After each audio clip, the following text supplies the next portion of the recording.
which is a larger research component of Sinks Places we call home. And we are doing this work to elevate these issues of contamination, but also elevating the voices of our community members. And with this, I want to introduce a few members of the team who will be presenting today. The first, we have Maru Garcia. Maru Garcia is the lead artist in this project, and she is an artist and researcher working across art, science, and environment. She is interested in creating spaces of healing, resilience, and regeneration. Maru is the Prospering Backyards project coordinator. Dr. Aaron Celestian, he is currently researches how minerals interact with the environment and with living things, and how those minerals can be used to solve problems like climate change, pollution, and disease. Dr. Celestian is the curator of mineral sciences at the Natural History Museum of Los Angeles County and holds adjunct teaching and research faculty positions at the University of Southern California, and is an affiliate research scientist at NASA's Jet Propulsion Laboratory. And finally, Mara Palacios. Mara is an assistant professor of biology at Mount San Antonio College and is interested in working with the communities to improve environmental and human health. She is assisting with the research component exploring microbial diversity of prospering backyards. I want to welcome everyone and again say thank you to this team as well as the Community Science Department at the Natural History Museum and all the volunteers and that are participating in this research. Maru? Thank you, Marvella, for the introduction, and thank you everyone for being here today. Can we go next slide, please? Today, I want to share about the Prospering Backyard Project, a community-led initiative that is working to heal the lead-contaminated land surrounding the now defunct Exide Industries in Vernon. Before I explain the objectives, I want to review a little bit of the background. Can we go next? Next.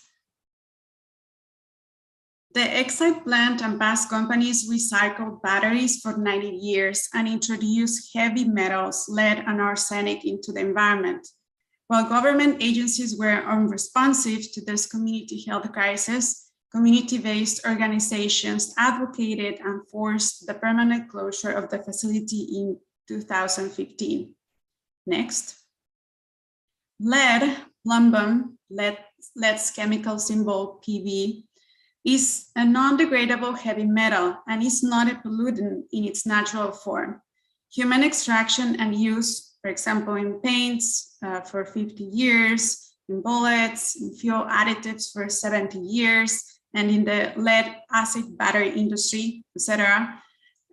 This extraction changes the mineral structure. And that's why it becomes dangerous as it reaches high levels in the air, in the water, or ground. Next one. Lead in paints and fuel additives was banned when the EPA discovered its function as a neurotoxin. A neurotoxin is a substance that interferes with and damages the regular functioning of the brain and nervous system. This can impact everything from how the body regulates feeding and temperature to learning and behavior. Lead can easily be accumulated in the body by absorption through skin, drinking water, or breathing contaminated dust. The effects of lead exposure can include impaired development, reduced intelligence, loss of short-term memory, learning disabilities, coordination problems, kidney failure, and increased risk for the development of heart and circulatory system diseases. Children are at greater risk for lead poisoning for two main reasons. They are in closer contact with soil, dust, etc., and tend to put items and unwashed hands in their mouths. Their immature nervous system do not have the same fully developed structures that adults do, and lead exposure can interfere with the regular development of child's nervous system. As this banner says, there is really no safe level of lead exposure. Next one.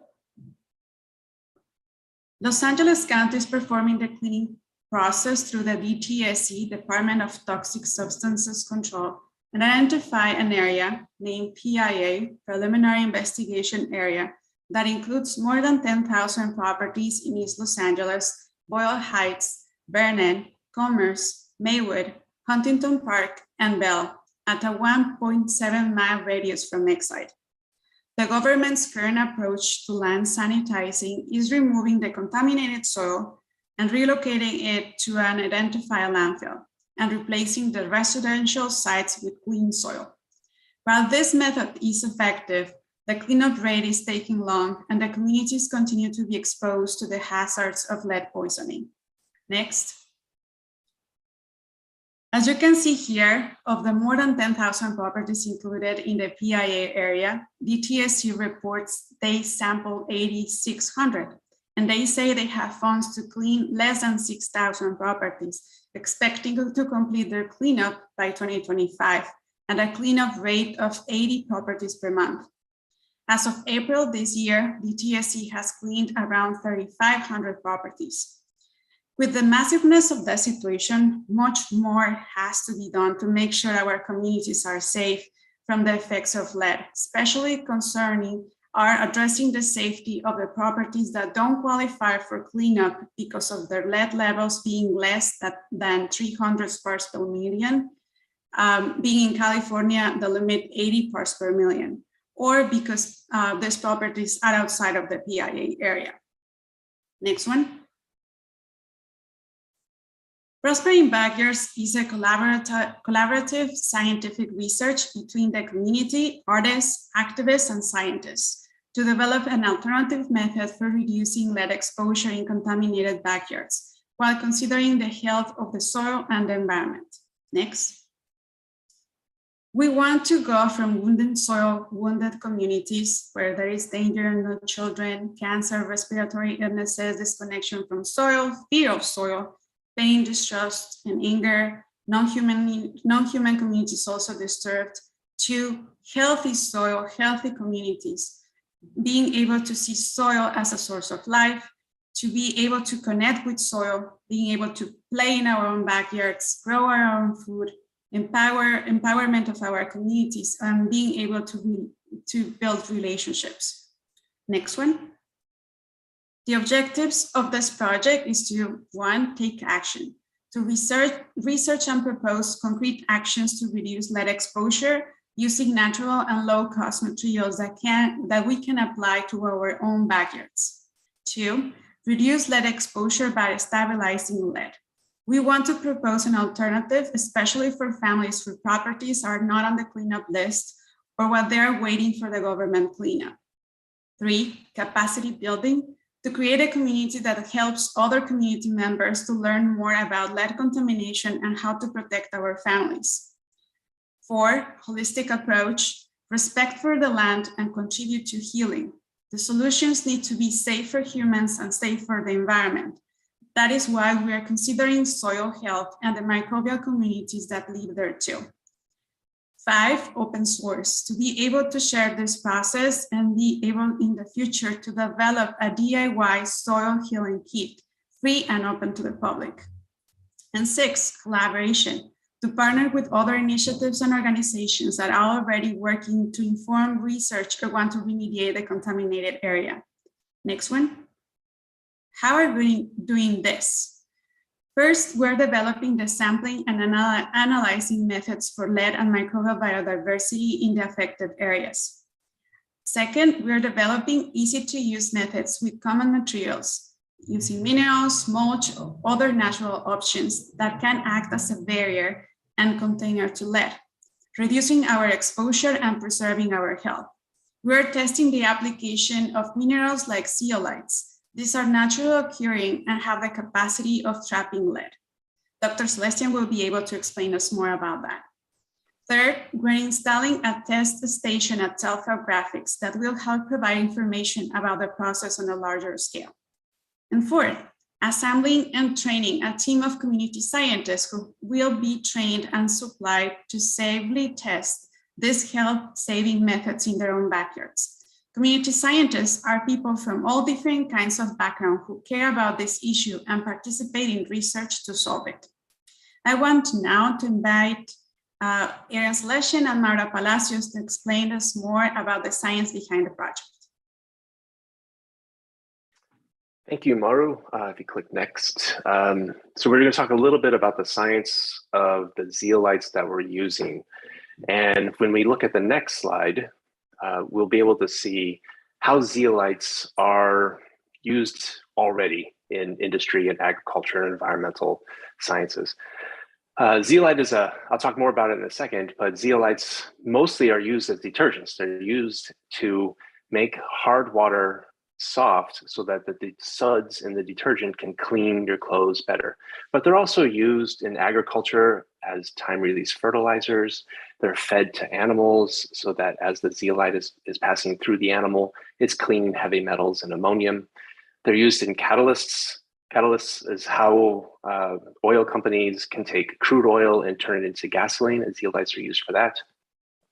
And they're also used as absorbents. And during the past pandemic, they were used in abundance to separate oxygen from the rest of the atmosphere because we needed so many tanks of oxygen for oxygen use for helping people in the hospital. When we look at the next slide, you can see what these zeolites look like. So zeolites can be big, they can be small. This image on the left is a scanning electron microscope image that I took of some zeolites at the museum. And they're small, they're fibrous, they can be quite big. But when we look even closer, if you click on the next button, then and the next couple buttons again, when we look at the really small area of the zeolite, using a transmission electron microscope, you can image the size of atoms. And so when we look really, really deep into the zeolite, you can see that there's these small tunnels in it. All the bright areas are where atoms are on the right-hand side, and all the dark areas where there are no atoms.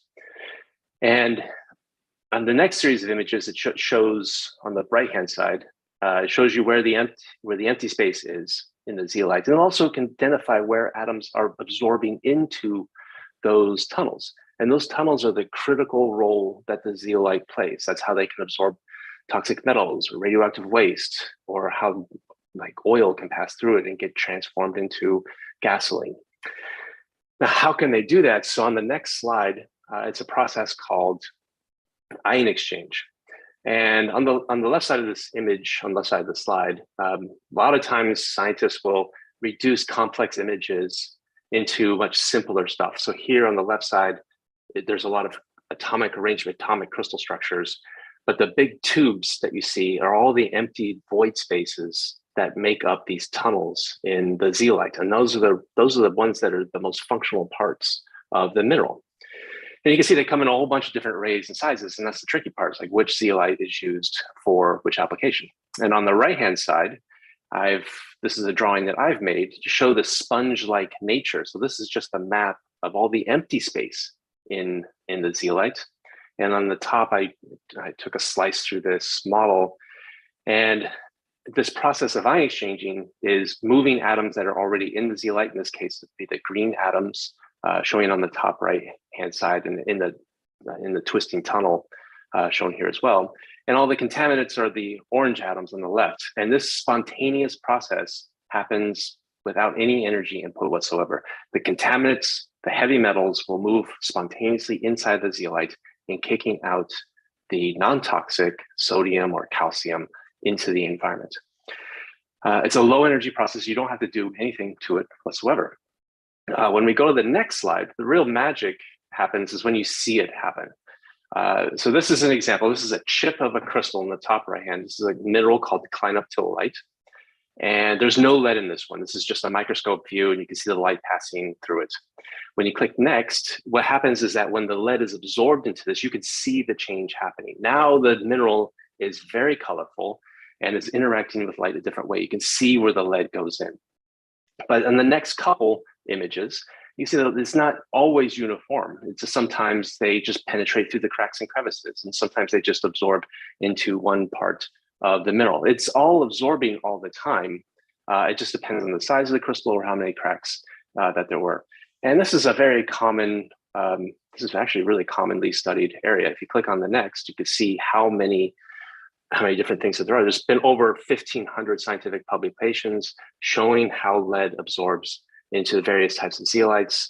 Zeolites are a great opportunity. There are synthetic minerals, synthetic compounds out there that do absorb lead, but here we want to use the naturally occurring forms of the minerals, and clinotillite is abundant. We mine it here in the United States. It's used in agriculture, it's used in aquaculture, it's used for waste cleanup. It's inexpensive, it's quite cheap. You can buy it at the pet store. It is readily available. It's a spontaneous process, and it doesn't back exchange the lead back out into the environment. So there's a lot of positives here. And it's also quite specific to absorbing lead. And I think that's about it I have. So I'll be happy to answer any questions at the end of the presentation.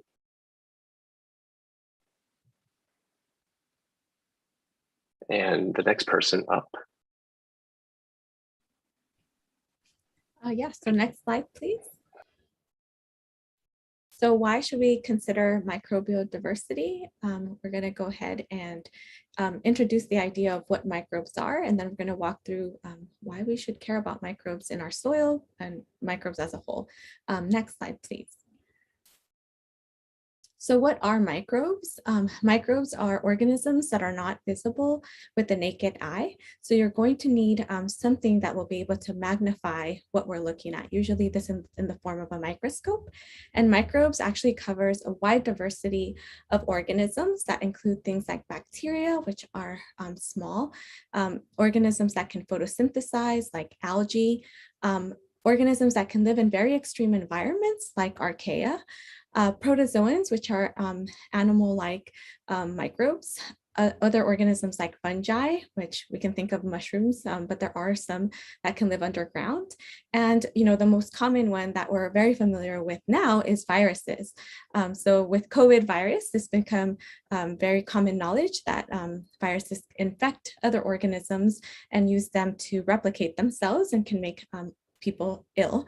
However, although microbes tend to be associated with negative health impacts, they actually contribute a lot to the balancing and recycling of nutrients in our environment. Next slide, please. So how can we measure microbial diversity? So there is this mechanism or this technique called environmental DNA, which is DNA that is commonly found in the environment. And this can come from different origins, such as pollen, which is distributed by the wind, as organisms defecate or they urinate in an environment, or even just whole bacterial cells or cells that we've been talking about of these microbes. So you can think about this like, for example, if I went to your home today, I would probably find, shed hair in your room, or cells of your skin, in your bed. So this is going to be DNA as organisms interact with their environment, they're leaving some of these traces behind. And so how can we capture this? We can collect a soil sample in the environment. And then what we do is we can then be able to extract this. So how can we do that? Next slide, click next, please. We can use this mechanism called polymerase chain reaction, which what we can do there is we can take the DNA that is present in the sample and then amplify it for specific groups that we're focused on. So we can amplify for microbes, which include organisms like bacteria. We could also amplify for fungi and plants and target all the organisms that we would like. We can then send those samples to get those sequenced, and then we can get these DNA sequences. So as you know, DNA is like the biological unit that gives the instructions or the information to be able to carry out the development of proteins and give us characteristics like our eye color, our hair color, and so on and so forth. So we can target these specific regions that can then give us a profile of what are the groups that are found in this soil.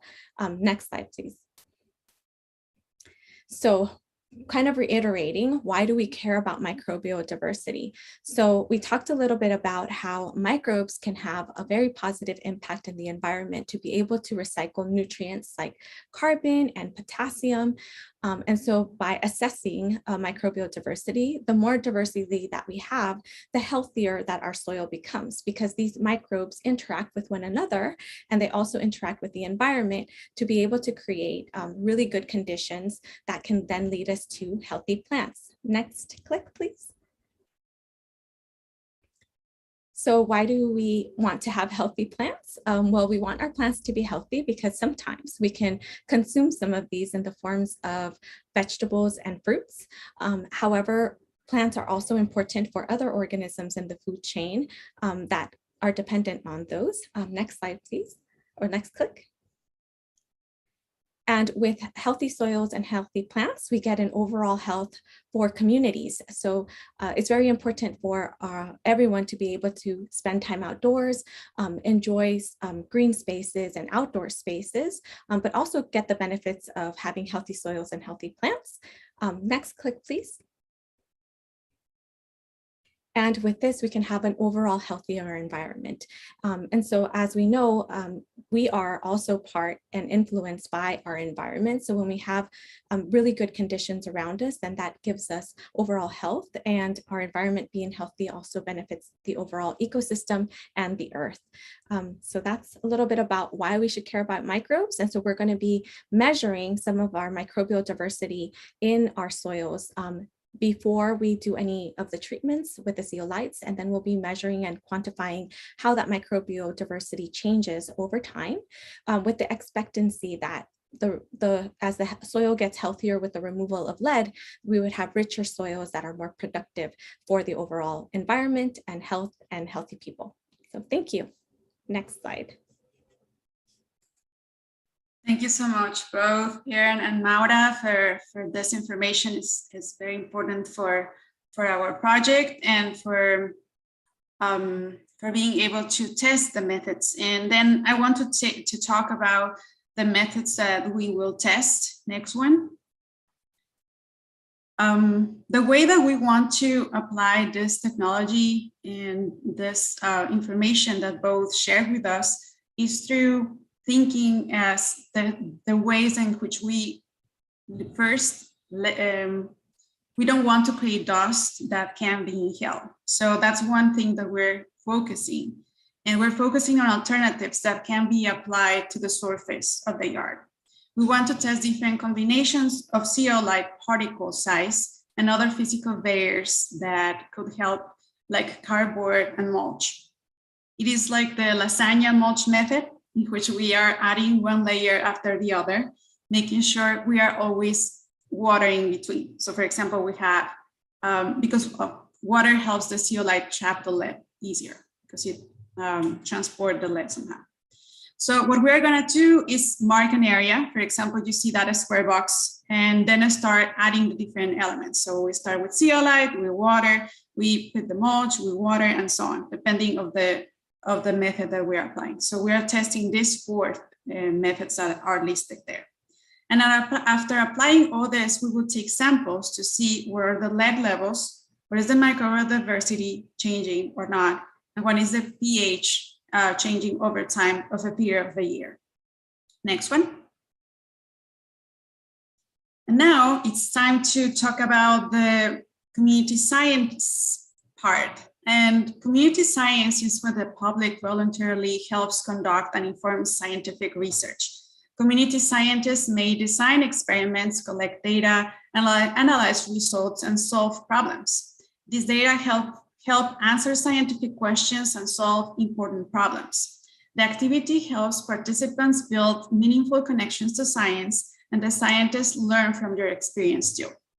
Anyone can be a community scientist, and in Prospering Backyards, we are wanting to work together to find alternative solutions that our communities need for healing the soil and reducing lead exposure.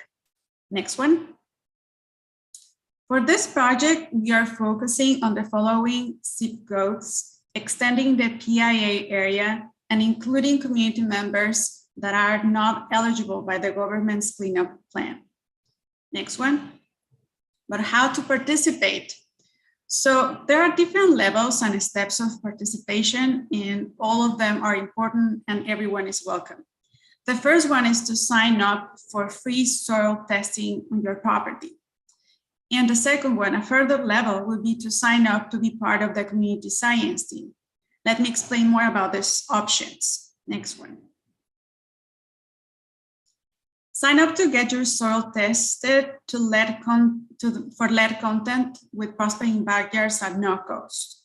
click on the link in the chat, and right now probably it's going to be shared with you. And you have until May 14 to sign up.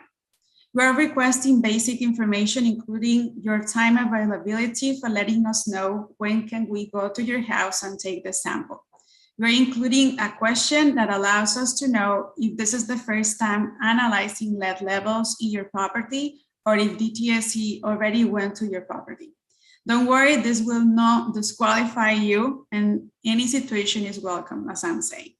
But it is important to mention that we are giving priority to community members on the mentioned zip codes. After signing up, our team of volunteers will set up an appointment to collect soil samples from your property. Every soil sample helps to better understand lead contamination in our community. When the results are obtained, they will be shared privately with a community member. If we find lead in your sample, you will receive an invitation to join the year-long cohort of community scientists testing lead cleanup methods in their yards. Signing up to get your soil tested is not a commitment to join the year-long community science project. It's something that we are offering everyone for free. Next one. Now talking about the community science team.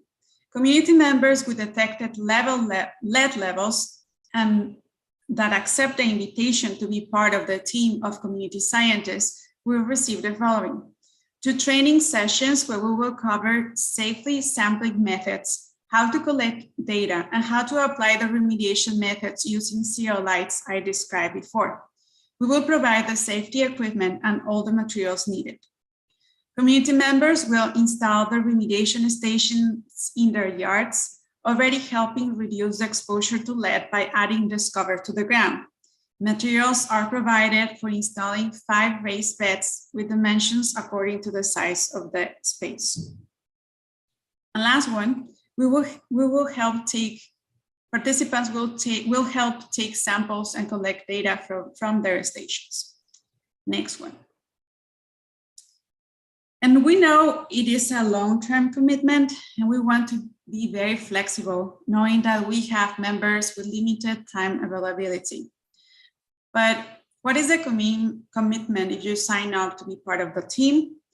First, participate in 2 training sessions, 1.5 hours long, installing and leaving the remediation station in place for 1 year.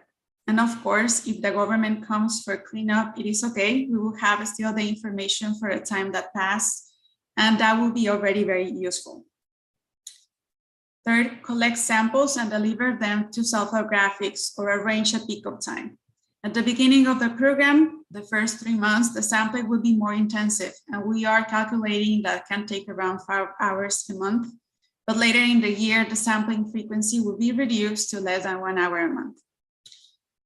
And lastly, participate in 2 follow-up meetings of 1 hour each. And these are opportunities to share information between the group and to keep creating our community around healing the soil. The benefits of becoming a prospering backyard community scientist are that you will be able to help the community and protect your family, be part of the real scientific research to make lead safety available for everyone. Community scientists will be acknowledged in any publication that is derived from this research. As part of the Prospering Backyards community, you will receive invitations to behind-the-scenes tours at the Natural History Museum and special events of self-graphics, receive free training and materials, and receive a certificate and a stipend at the end of the program. Next one.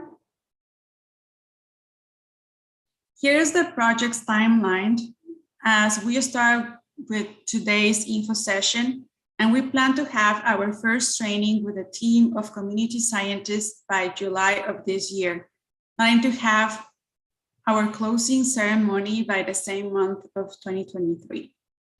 I can explain further this timeline, but we're also wanting to answer your questions, so maybe we can proceed with that. Next one.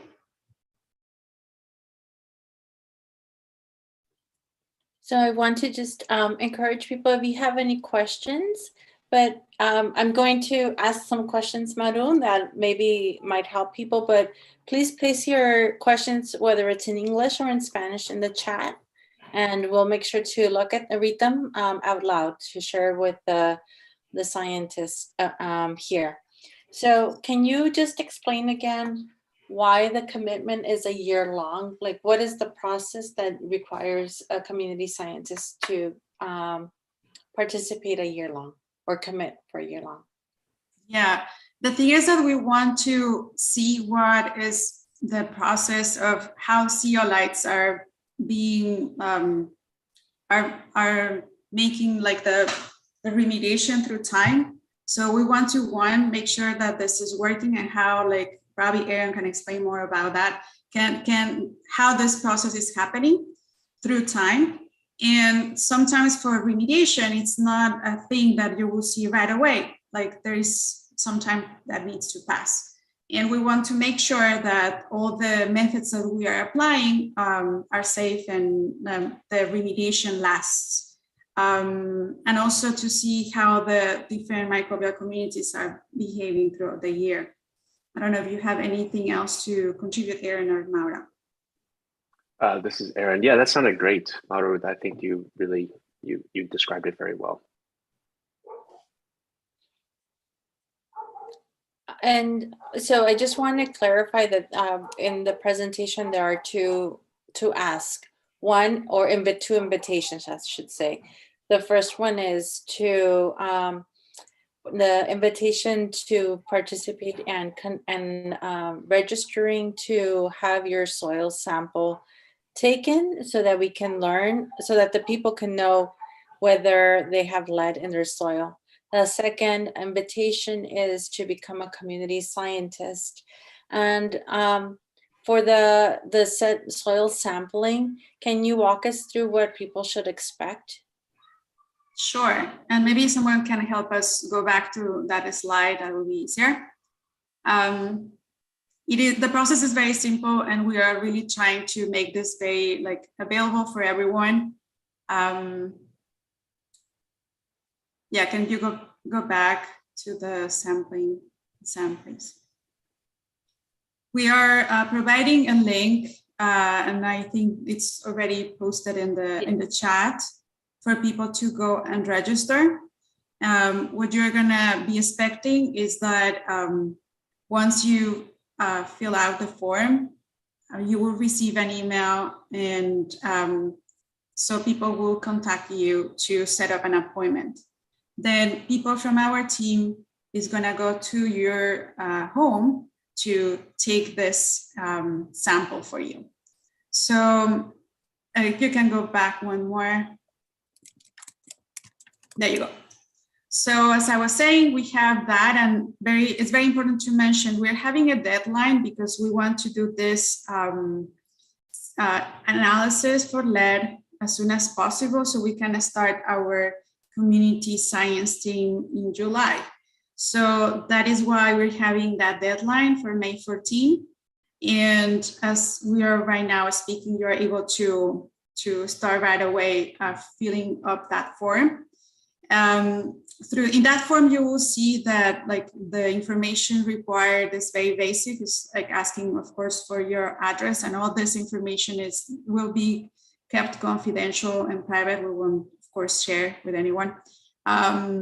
It's also asking you to provide what is the status of, if you know your lead levels or not, if you have sampled in the past, if you already received some kind of remediation from DTSC. And this is just information that will help us with the process of your sample, just to relate with that, depending on the results. And at the same time, once we are also providing at the end of this form spaces for you to mark what are the available hours throughout the week, and that will be easier for us to match you with a pair of volunteers from Prospering Backyards team to set up an appointment. So that's basically what is happening. What respect is that once the appointment is set and people arrive to the home, to your home, they will bring this instrument to take just like a tube of soil from the top of it. It's like 6 inches, because that's another thing to consider. Lead is deposited in the surface, so it is not really required to go deeper, and we are going to have already results when we are taking the surface of the soil that we're sampling. To clarify, we will have a group of volunteers doing this soil sampling. Yeah. For those who sign up. The residents don't have to do that themselves. Yeah, they don't have to do that, and of course, the volunteers that are coming from our team are already very well trained, and they will be doing that very safely for everyone, for themselves, and also for the people that are living in that home. So yeah. And who's doing the lead testing, and what's the process? Yeah, maybe Aaron wants to answer. Okay. Sure, I'd be happy to. I'll be doing the lead testing at the museum. The process is pretty simple. Well, there's a few steps. It's simple-ish, but there's a few steps. So the first thing that we do is when I get the soils that are collected, I first I'll take the pH of the soil. I just want to know what the level of acidity of the soil is before I start. Then what we'll do is we'll crush up the soil, make it into a powder, and then we press it into a really tiny pellet. And that is necessary so that all the soils get treated the same way. They all get pressurized the same way. And then we put that into an instrument. It's called an X-ray fluorescence microscope. And that tells us exactly what the concentration of all the elements that it can detect in the soil, not just lead. So if there's high levels of arsenic or chromium, we'll be able to see that, and we'll definitely let you know if we see something kind of out of the ordinary. But once we know what the lead is, then we can make adjustments. We can tell people what it is, if they want to participate or not. And if they participate for the year, then we'll keep doing those analyses over and over and over again to see how the zeolite is working, how it's trapping, and we'll pick out individual zeolite crystals from the person's soil, and we'll see how much lead the zeolite is taking up over the course of a year. I have a question here. It says, I live on one of the listed zip codes. Are you still interested in sites where remediation was completed? Yeah, the answer is yes. We are giving everyone the opportunity to test their soils. So yeah, if that already happened, we are not limiting that as an issue. And also, you can also provide more information in your case to learn that the remediation was carried correctly, and then that you have to be not worried for lead. Okay. The other question is, will we be able to tell what kind of compounds the lead exists in, or is just the raw concentration of lead atoms in a material? I can answer that question.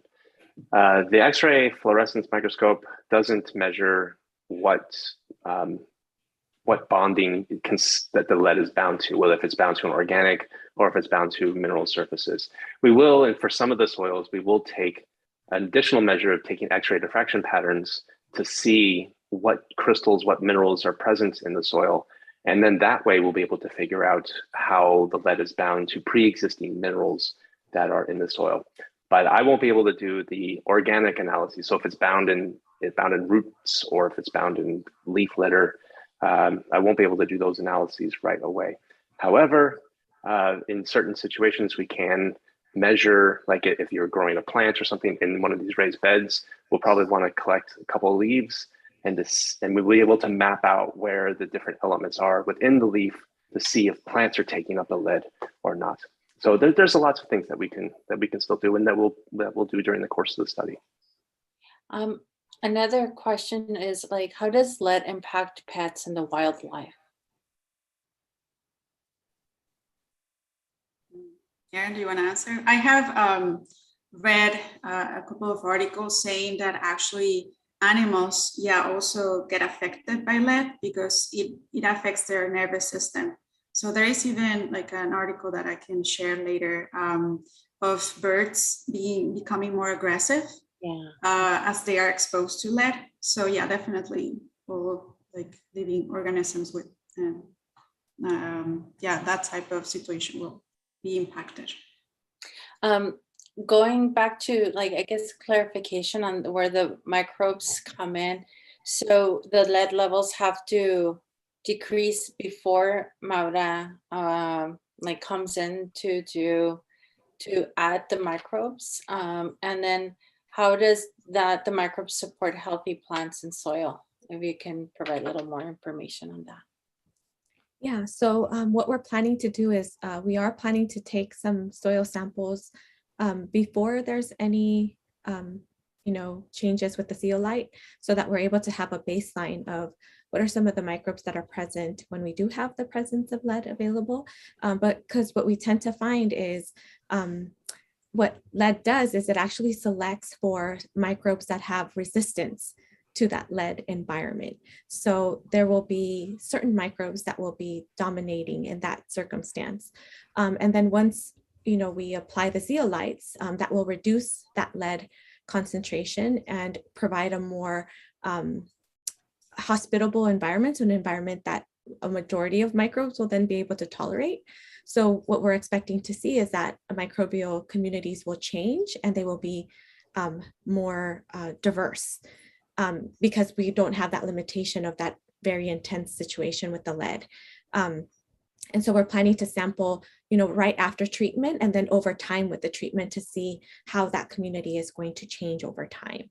And then how that contributes to healthier soil and healthier plants is there's a lot of associations between bacteria and fungi with plant roots, where there's kind of a relationship between them, particularly the fungi, in exchange for receiving some of the glucose or sugars that the plants provide from photosynthesis. The fungi tend to clump some of the nutrients close with the roots, allowing, higher, bigger growth in the plant. And so there's, that also allows for more nutrient cycling, and all of these organisms interact with one another. So it just brings in a richer, diverse environment. And I just want to add to that, like, we are not really adding microbes. It's just we are measuring how is like this communities behaving and responding to the treatment. Because as I was saying, we're very concerned, and like we want to take into consideration that we are not creating more problems. So it's the opposite. We want to make sure that the solutions that we are developing are actually making the soil healthier. And that's why, having the measure of the how this microbial communities are growing, hopefully through this method, will indicate that our soil is also becoming healthier. Marvella, you're muted. Yes, I'm unmuted. Sorry. Thank you. Maru, if you can just reiterate, like for the lead testing, you sign up and then we'll go and we'll schedule a visit to get the soil samplings.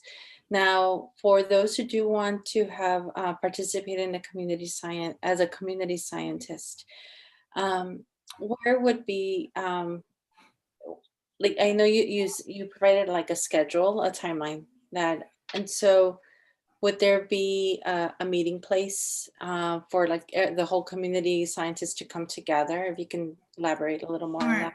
And maybe we can bring that timeline that maybe we can explain a little bit more. Mm-hmm.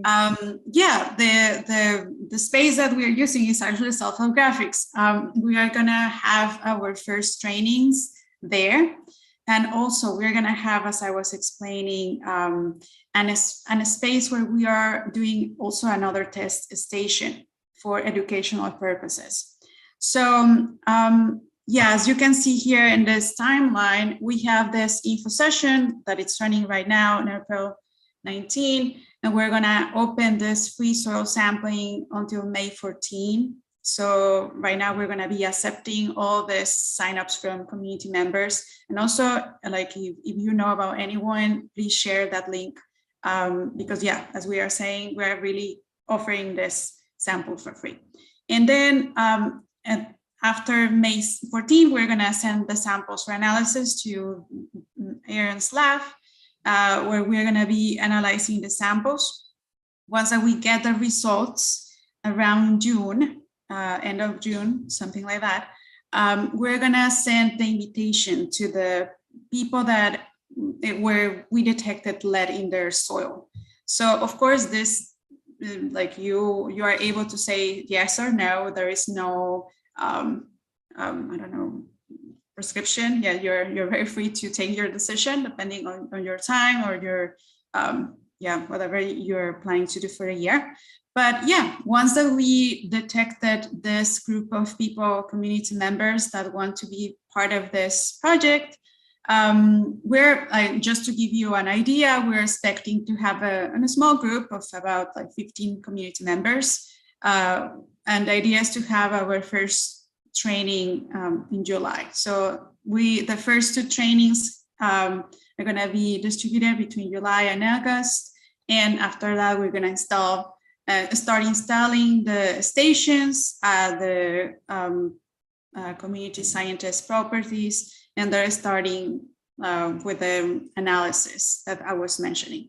So after that, we're also considering, like, in terms of analysis, it is different between the analysis for lead than for microbial diversity. We're going to have different schedules, but we're going to run through like all that information more in depth when we're having the training. So that's more like a training. We're going to develop more of that. And we're planning to have 2 follow-up meetings because we want also to create community, and we want to share with other people what they're doing, what are their results. And as they are doing that, we are also developing the method. So it's really an opportunity for everyone to be part and to take decisions in our own community, to take the lead and to take action. And at the end, as I was mentioning, planning for July of next year, we're going to have a closing ceremony celebration, hopefully having already developed the method that we can share with the rest of the community. And that's what we are planning for this program. So we're down to the last 4 minutes. I just want to share that we are also having a raised bed at Self-Help Graphics.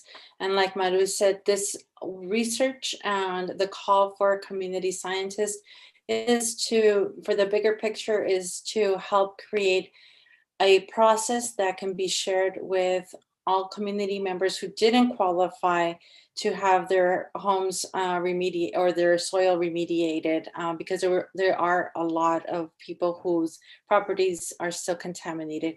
I do have one question that came from the public. So this is more for Aaron. So they said they came in about 15 minutes late. I'm wondering if the similar experiments using the lead sponge, which is, I'm assuming, the zeolite, have been done on soil before. Yes, that's a great question. There have been quite a few studies that have used zeolite to absorb lead and showed a strong reaction of zeolite with the lead. Some of the studies even showed that it only took like a week for the vast majority of the lead to be absorbed in the zeolite. A lot of studies are not going to be as extensive as the one that we're doing with Self-Help Graphics for this project. This is going to be a very large, comparatively to what's out there in the literature.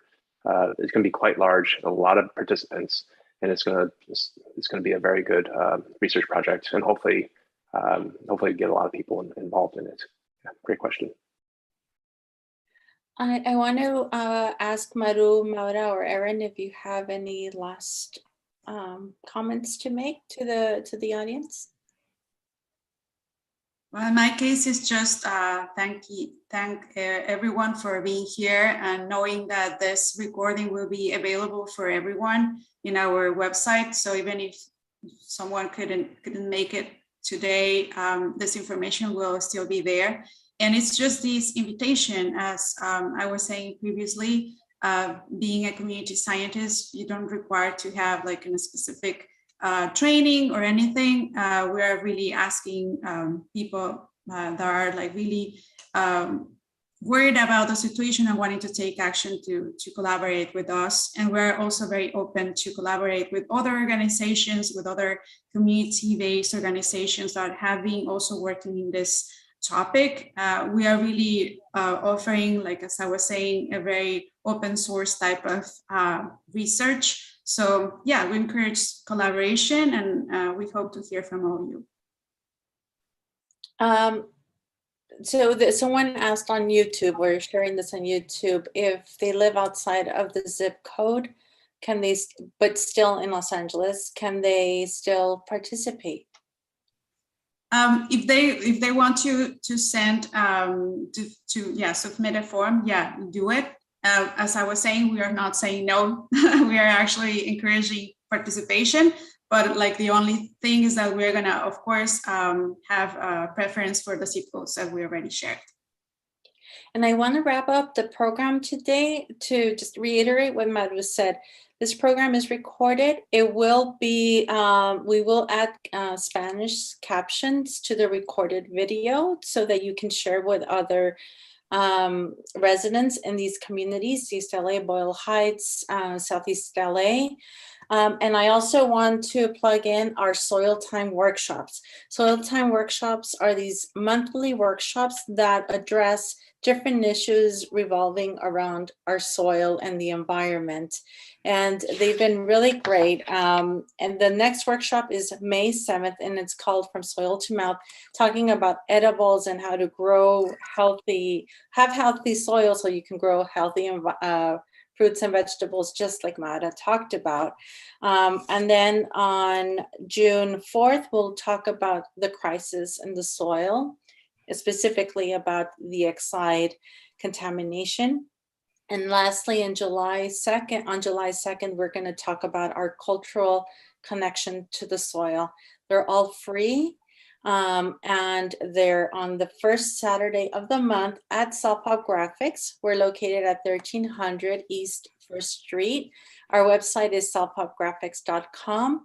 All of this information is on our website, but also please visit our website with Prospering Backyards that is very specific to this project, as well as, and it'll include all of the calendar events. Thank you everyone for joining us. And if you have any questions, please email us at info@selfhelpgraphics.com or at info@Prospering Backyards. Is that correct, Maru? Okay. Yeah. Okay. Thank you again, everyone, and please be safe. Thank you. Goodbye. Thank you.